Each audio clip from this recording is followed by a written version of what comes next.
Leave what I just got sent. Oh my god. You're Brazilian. Famous? Oh my god. Oh, I guessed it. Yeah, that's what I was gonna show. That's why I said add, but I didn't want to. Oh my god, dude. Yeah, dude. What the fuck is this? Before they were famous? Am I in this video? Wait, who is scarce competitor in real? Is he really a drama alert and scarce competitor? I guess. Yeah, he is. But I think, like, do you really think Scarce and Keemstar are looking at Def Noodles and they're like, "Oh boy, he's like taking our views"? Probably, actually. I guess I don't know. Let me read some super chats. Matt the Woo through 10 says, "You really thought you could talk about code without a large corporation, mostly monitored by AI, misinterpreting it as medical misinformation? Think us on thank." Yes. Zoro0x through 5 says, "Thanks, Nick. Time to steal the topic." Abaswaka right through 5 says, Yo, what's up? What the fuck is this?" You're Brazilian? Wow, man, I thought you were just a regular white dude. Yeah, Def Noodles get. Why does he open with this? Why does he open with this clip? But Def Noodles gets like 100K views on average per video, and like Scarce and Keem get like 1 million plus. So it's like. Well, I would put Ami as a competitor with them too. I mean, I guess, but it's like saying like who's someone like way small in that. It's like saying who's like a puny piece of shit that tries to compete with us. Yeah, who's like someone who makes similar content to us, but it's like saying Sen, you know Sen, that guy. It's like saying he's like competition to us. Like, I mean, I guess technically, but. And I'm white. No. You can't be both. You got to choose, bruh. Before Def Noodles was Whoa. You gotta pick one. Create a hit YouTube channel that would become a Colbert Report-inspired look at the biggest news stories circulating the internet. Def Noodles, and right now I'm back. Yes, I'm back with a brand new video, and right now I'm doing one of your recommendations because this is how the show works. You recommend stuff, I check it out. Before Def Noodles would see a large portion of his content censored by YouTube in the later half of 2020. Fuck off. This guy's never been censored in his life. Was he censored? No, I don't believe that. I guess Michael McDick will fucking explain it. I don't know. Yeah, there's no fucking way this guy's ever been censored in his life. I don't believe that. Nearly every hour of the waking day. Oh, shadow ban! Oh, shadow ban! I'll be honest, I still don't believe this. I don't believe this. No, that's like whenever like bigger creators get lower views, they're like, I'm shadow ban. Like, remember Gabby Hanna? She was like, I'm shadow banned, and she wasn't. She was just, not popping off and not going on trending anymore. Dude. It to this website. I have a 10 out of 10 video. Seems like it doesn't want me around anymore. Before Def Noodles would clock in over 500,000 subscribers on his primary YouTube channel, as well as 100,000 followers on Twitter at the time of this recording. Now, considering how he seemingly appeared fully formed out of nowhere, well, it might surprise you to find out that YouTuber Def Noodles, well, he's actually been a part of the entertainment industry for quite some time. Now, as a younger man, he struggled to make it as a comedian before deciding to take his unique brand of comedy to YouTube, where his social media experiment would eventually explode into a full-fledged career. One quarter Drama Alert, one quarter The Soup, and another of the Stephen Colbert Report, and adding some cat ears, and boom! I hate everything that was just mentioned. Do you know what The Soup is? No. Do you know this obscure episode of The Simpsons? Yeah, I remember that one. Yeah. You got Def Noodles. Now, he's since seen his online persona take off. Yeah, by the way, expect Michael McCronin to be on the H3 podcast next week, just for no reason. Oh, Turner will be there too. Off inspiring a legion of diehard fans, as well as an army of detractors. What can I say? When you're making waves... His next video is going to be before Ice Poseidon was racist. Getting hate, well, that's when you know you're doing something right. Plus, Def Noodles himself, well, he's well aware of how his persona is an agent of chaos who likes to point out hypocrisy, ridiculousness, and I'm sorry, he's the one who likes to point out hypocrisy? Is that so now? Is that how we're rewriting this? dangerous behavior amongst the YouTube influencer elite. Today we're going to be talking about the biggest crybaby on the internet. He's Def Noodles. He exposes the YouTube elite, obviously. Why is this being worded like so weird? Because like Def Noodles helped take down David Dobrik and James Charles. Def Noodles has faced censorship and he's fighting the elite. Like, shut the fuck up. This is so gay. Extremely sensitive to criticism. He's cringe. He's unfunny. He's toxic. I'm talking about Def Noodles. No relation. So where did this young man who spends 16 hours a day following the movement of social media... Def Noodles, this is the info war. Like, no. Fuck off. 16 hours a day?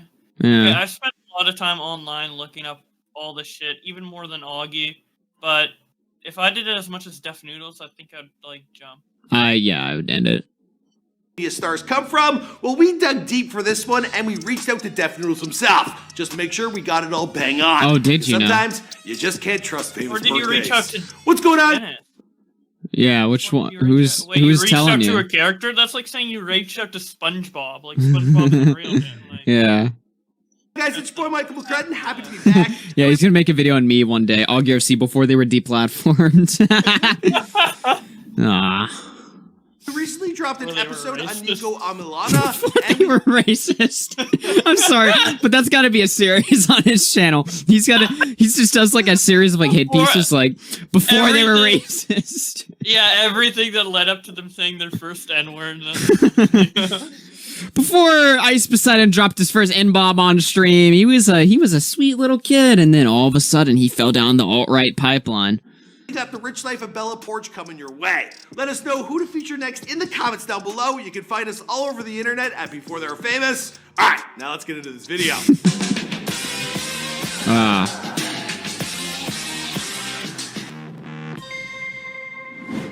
Def Noodles was born Dennis Vitosa. Wait, I'm sorry. What was that intro? Wait, what? Wait, hosted by... Huh? That's not. Wait, It's not Wait. hosted by him. It's hosted by Michael. virtual blackface?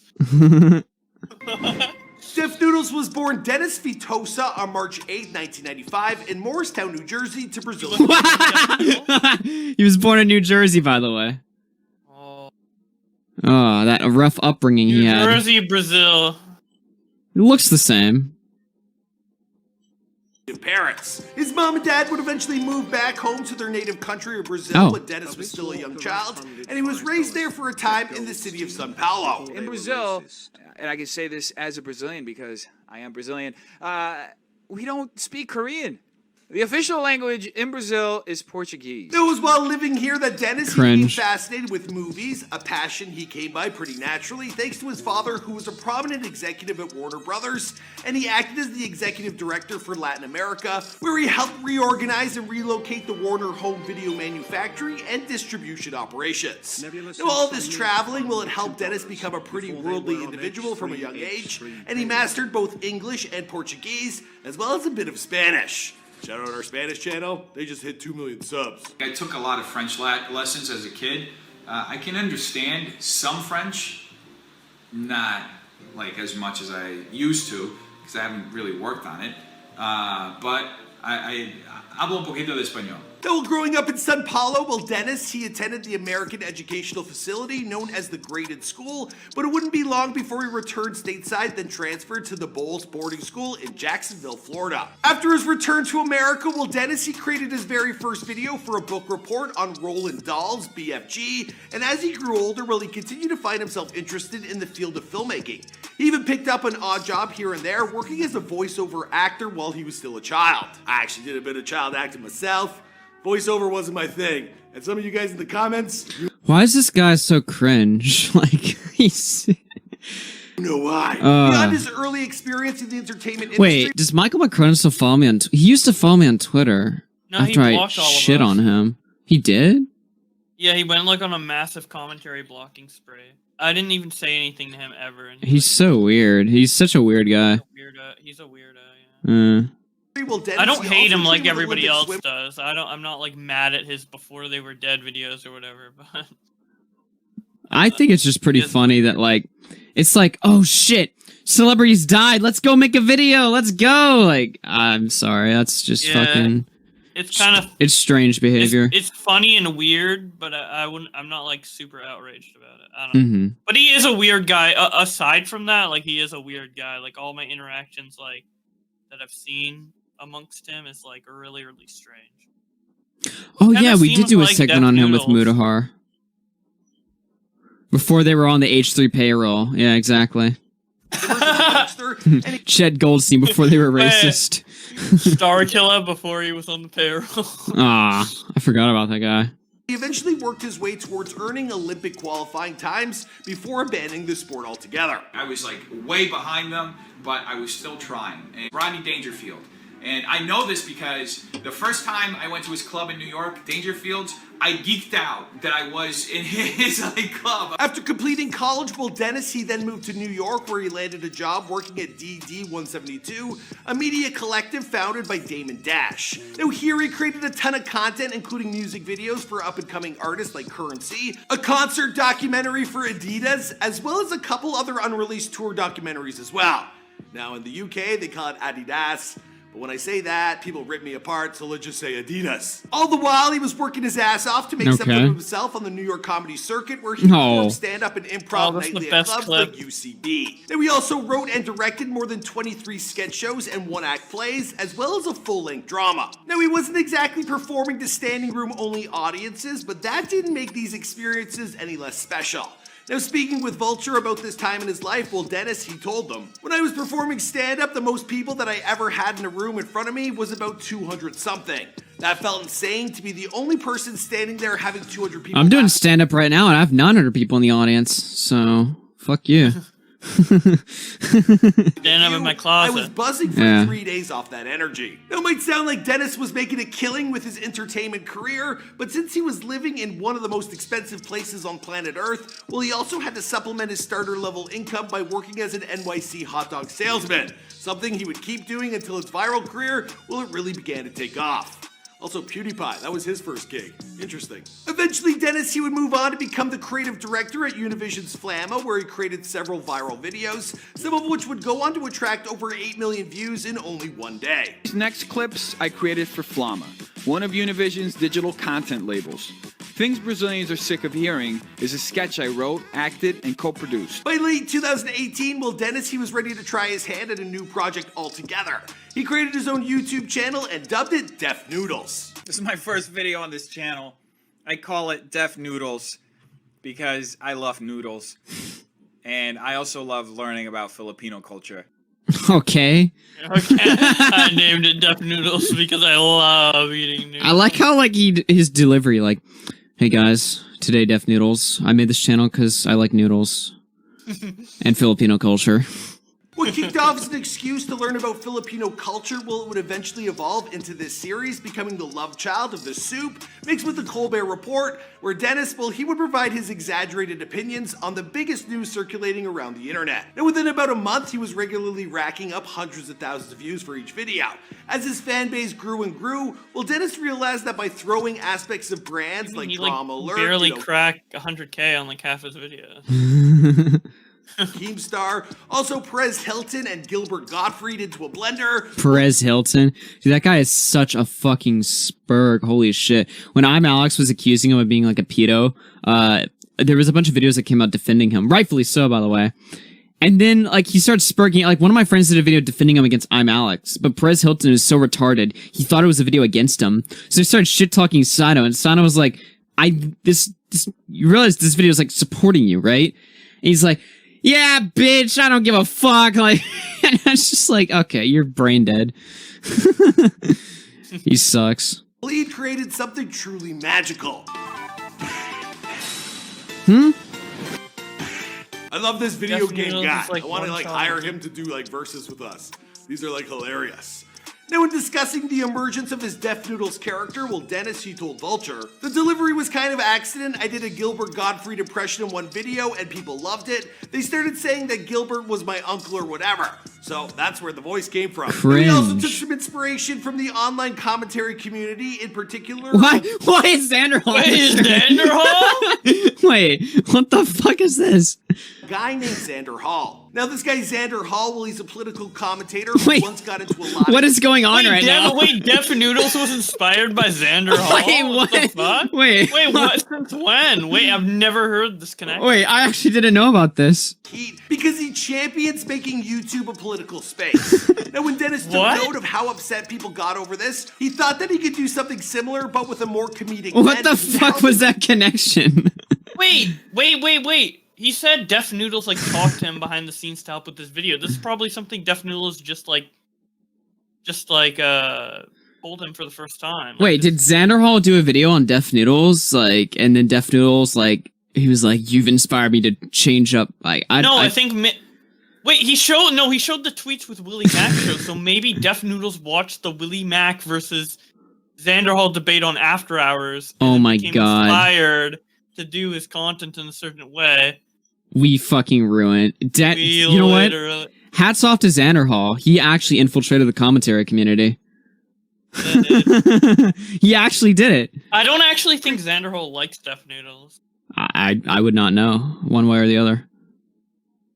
The number of eyes on his content. Folks, you don't understand how valuable it is for a presidential candidate to get the endorsement of somebody of the caliber of Little Pimp. In fact, George Washington was only elected as the first president of the United States because he got the vital endorsement of Little Human Trafficker. Now, of course, the moment you get controversial online, especially on YouTube, well, you open yourself up to all kinds of difficulties.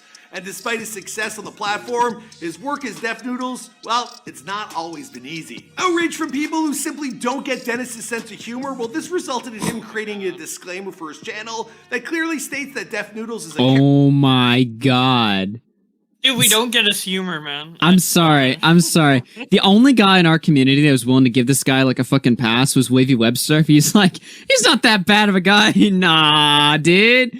I'm calling Wavy out. This guy sucks. Well, I was giving him a kidding. pass like way back in the day when the only criticism we really had against him. This was before the Grady Hooper shit and before he like blocked everyone and went Phil Spurg out. When the only criticism was him saying like, "What are your thoughts?" or whatever, and Nick was like actually annoyed. Like I gave him a full pass. I thought that shit was funny.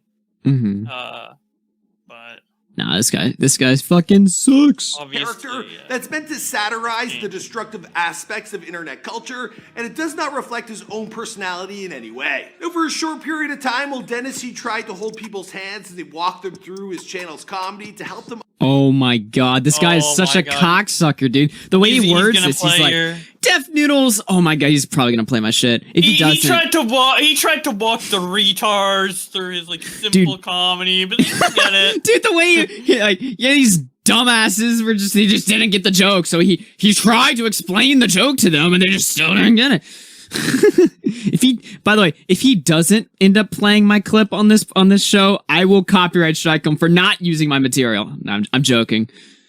Understand that he was simply joking, but eventually, well, he decided that wasn't the right way to go about it. And he began to be like, a little more unapologetic.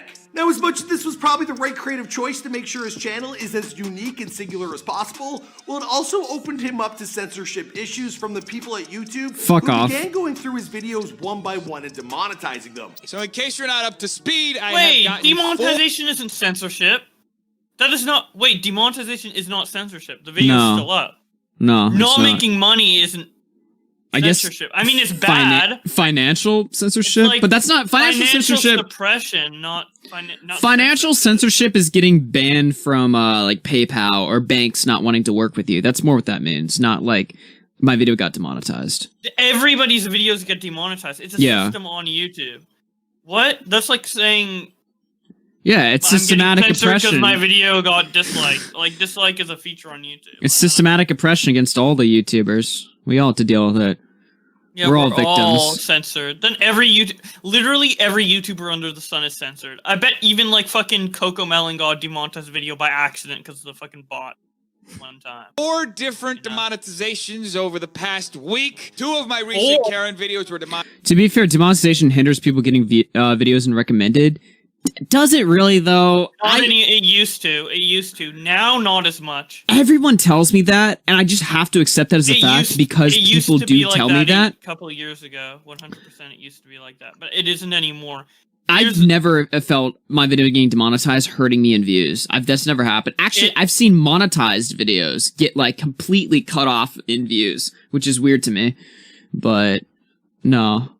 Yeah, in the last like year or so, I would say demonetized videos don't get suppressed in the algorithm. But that used to be the case 2 years ago, 100%. Yeah. Not anymore though. And I upload like very frequently and get demonetized very frequently. There's a lot of weird shit people understanding tell me of about what's going YouTube. on. They're like, if you swear in the first minute, that's confirmed demonetized. I've sworn the first minute it got monetized, so I It's don't not know. confirmed demonetized, but it's more likely to get demonetized because the bot check or the human reviewers check the first. It's such a weird beginning of a system to like video. understand that I don't even try to understand it. Period. And then people It's are kind like, of it's relatively nuanced and it changes all the time. So it's like mm-hmm. when people say like this is this, that might be the case when they say it, but it can change. Like it's not like a hard fact. Mm-hmm. But yeah. Monetized by YouTube's human reviewers for a Content likely to offend a marginalized individual or group. I've been there, bud. I think it was the record labels who came for me, but I've been there. Not a good time. As a strong advocate for Is he like free speaking like that? speech, will this trend Strong advocate for free speech? Okay, let's hear this. worries Dennis a whole lot, and it pains him to have to water down his comedy as to, not offend the masses. While his career on YouTube may Who is he offending? Wait, who is he offending? Us. I guess I don't know. Guys who don't understand his comedy. I love how this video is like, Def Noodles is an edgelord who's fighting the YouTube elite who's faced censorship. Like, they're literally, if I didn't know who Def Noodles was, I would think he's like a conservative at the end of this, like, based on how it's being described. You know what I mean? Like, Yeah. the language that he's using in this video, it's just, it's Oh not my at all God. accurate. Dude, big YouTubers who don't get hurt by like anything on YouTube. Wow, demonetization. It's real big censorship, am I right? Yeah. Damn! I really got pounded with my 2 demonetized videos out of the 7 this week. Like, shut the fuck up, dude. may have hit a bit of a speed bump, well, things really aren't slowing down for Dennis at all. Now, he's still regularly pulling in hundreds of thousands of views. Dude, if I didn't know who Def Noodles was, I think he's a fucking groiper at the end of this video, you know? Yeah, I did. I think you watched like, Def Noodles showed up on America First. Dude. Upload, as well as continuing to pursue further work in the movie industry, like writing, producing, starring, and directing the web series Appland. And that was released back in 2018. How does he Yeah, have I've been time really for that busy. shit when he's literally tweeting out like fucking shit like 24/7, man? Yeah. As for the rest of the Big story, corporation. well, I think we're gonna wrap this one up here because, as you know, this is before they're famous. Now, I haven't hosted a video on this channel in a couple of weeks, so I'm a little rusty. I hope I did an okay job. Let us know who's next in the comments down below. Before they're famous is taking over the internet. We're everywhere, so be sure to check us out. I'll see you guys in another video. That's a good Thought it was, like, question. dying. Wasn't this guy complaining about going homeless a few years ago because he wasn't making enough money from his YouTube channel? Yeah. He's really taken out. Yeah, look at that. 12K views 2 days ago. Yeah, he's really taken over. Okay. 7.9K views 4 days ago. Yeah, he's really. All right. A 3 million sub channel, 37 minutes, 900 views. It's For not even my cracked 1K. for my channel standards, all right? If I were to release a video that only got 900 views in the first 30 minutes, I'd end myself. I'd be like, no. Right. Even from my channel's like performance, like I don't know. I've gotten more views in the last 30 days than Def Noodles. Can I be on before you were famous? Because, like, according to him, I'm famous now. Yeah. We're using that metric. I'm super famous. This video is so AIDS. Or this channel, rather. I don't know.